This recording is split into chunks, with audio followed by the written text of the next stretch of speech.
बाबर को लाया कौन? बाबर को इब्राहिम लोदी को हराने के लिए राणा सांगा लाया था। तो मुसलमान तो बाबर की औलाद हैं और तुम गद्दार राणा सांगा की औलाद हो, ये हिंदुस्तान में तय हो जाना चाहिए। अगर बाबर की तो आलोचना करते हैं, राणा सांगा की आलोचना नहीं करते। मंगरुआ ने सजा ली है चौपाल और हमारे साथ शिवहर की सांसद वीरांगना लवली आनंद जी हैं। लवली आनंद जी, हम लोगों ने हमेशा आपको समाज के सवालों पर लड़ते हुए देखा है।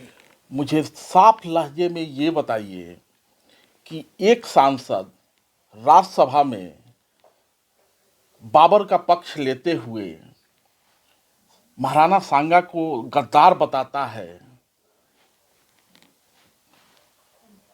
सारी संसद मौन होती है। हालांकि कहा यह गया है कि इस देश के संसद जब मौन हो जाती है तो सड़क गुलजार हो जाता है। नहीं, ये तो बहुत दुर्भाग्यपूर्ण है कि आप उच्च सदन में जा करके आप गए हैं, वहाँ पर किसी महापुरुष को गाली देने के लिए नहीं आप गए हैं उच्च सदन। आप गए वहाँ कानून बनाने में, जो होता है देश का कानून बनाने में मदद करने, एक से एक बात रखने, क्षेत्र का समस्या या देश के समस्या रखने गए हैं।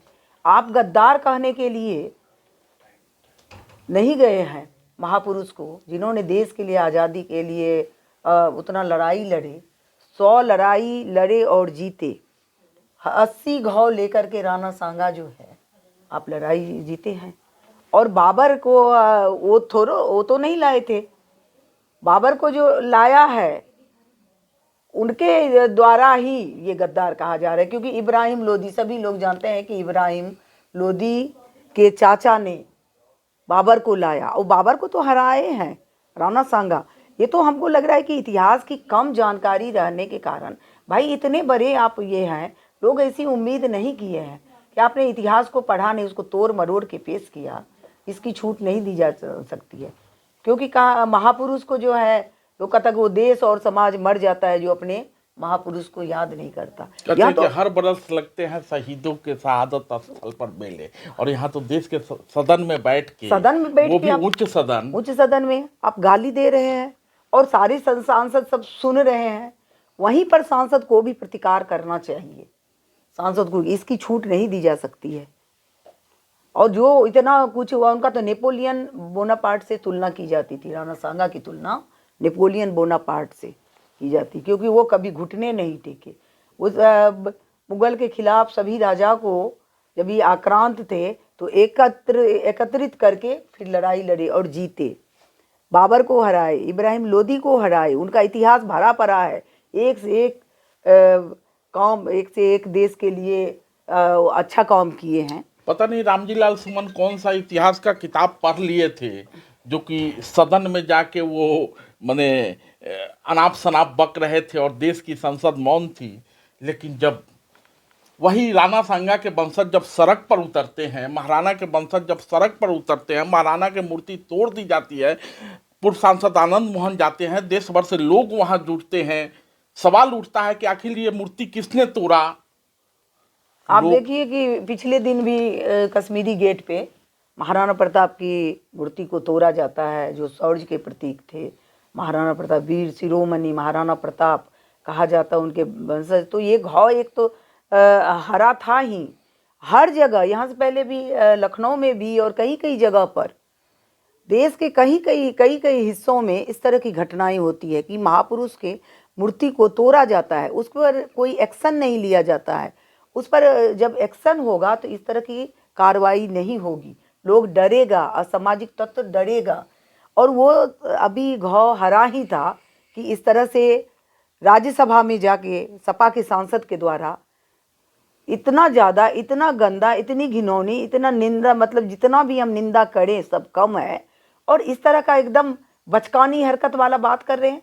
अरे गद्दार तो वो हैं जो सपा के सांसद हैं, जो अपने महापुरुष को गाली दे रहे हैं, जो इतिहास को पढ़े बिना इतिहास को तोड़ मरोड़ के पेश कर रहे हैं। उनको तो उनके खिलाफ में तो एक्शन लेना चाहिए।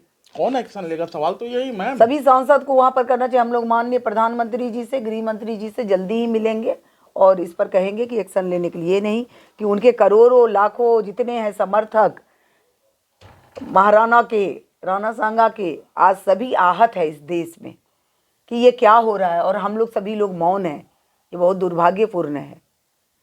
गए थे विरोध करने के लिए आगरा में, ये रामजी लाल सुमन के आवास के सामने। आप कहती हैं कि क्या नाम है कि उसके पार्टी का सांसद अखिलेश यादव खुद कहते हैं कि क्या जो रामजी लाल सुमन ने कहा वो ठीक ही कहा। बहुत गलत बात है, ये बहुत गलत बात है कि ये देश की जनता देख रही है कि आप किस तरह से कर रहे हैं। तो उनको तो निलंबित बल्कि करना चाहिए था, अखिलेश यादव को निलंबित करना चाहिए। ऐसे सांसद को जो करोड़ों लाखों लोगों की भावना को आहत कर रहे हैं, जिन्होंने देश के आज़ादी में अपना अहम भूमिका निभाए, जो एक आंख एक हाथ एक पैर से लड़ाई लड़े और जीते, और उनके बारे में ऐसे बोला जा रहा है, तो उन पर एक्शन तो लेना ही चाहिए, उनको निलंबित करना चाहिए। उनको राज्यसभा में बैठने का कोई हक नहीं है। महापुरुष को गाली देने के लिए वो बैठे नहीं हैं। वो असली गद्दार तो वो हैं जो राज्यसभा में जा करके गाली देते हैं महापुरुष को। उन पर तो एक्शन लेना ही चाहिए।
ही नहीं देते हैं। जब विरोध होता है, सामने लोग घर के सामने जाते हैं तो ऊपर से पत्थर बरसवाते हैं। आपने देखा होगा वो सारे दृश्य जिसमें करनी सेना से जुड़े हुए लोग, राजपूत समाज से जुड़े हुए बहुत सारे लोगों, किसी के पैर टूटे, किसी का सर पटा, लेकिन गालियां तो उन्हीं को दी जा रही है। मुकदमा तो उन्हीं के खिलाफ हुआ है।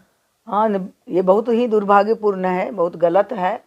और अभी भी हम कहेंगे कि इस पर जो है एक्शन लें, उनके ऊपर कार्रवाई हो, ताकि लोगों को लगे कि भाई यहाँ पर जो है करोड़ों लोगों को एक न्याय मिला है। और ऐसे महापुरुष को गाली देने की सज़ा जो है कितना ज़्यादा परेशानी पैदा कर सकता है, तो ऐसा तो करना ही चाहिए। तो लवली आनंद ये भरोसा दिला रही हैं कि देश की संसद मौन नहीं रहेगी। लवली आनंद चाहे कुछ भी कहें, पत्थर बरसे हैं, राणा सांगा को गाली दी गई है, विरोध किया गया है, सर फोड़ दिए गए। 12 अप्रैल दिन याद रखिए, मत भूलिएगा। 12 अप्रैल दूर नहीं है, राणा सांगा का जन्मदिन। एक बार फिर से राजपूत समाज सड़क पर उतरेगा। हल तो निकलेगा, या तो देश की मौन संसद हल निकाले या सड़क। धन्यवाद।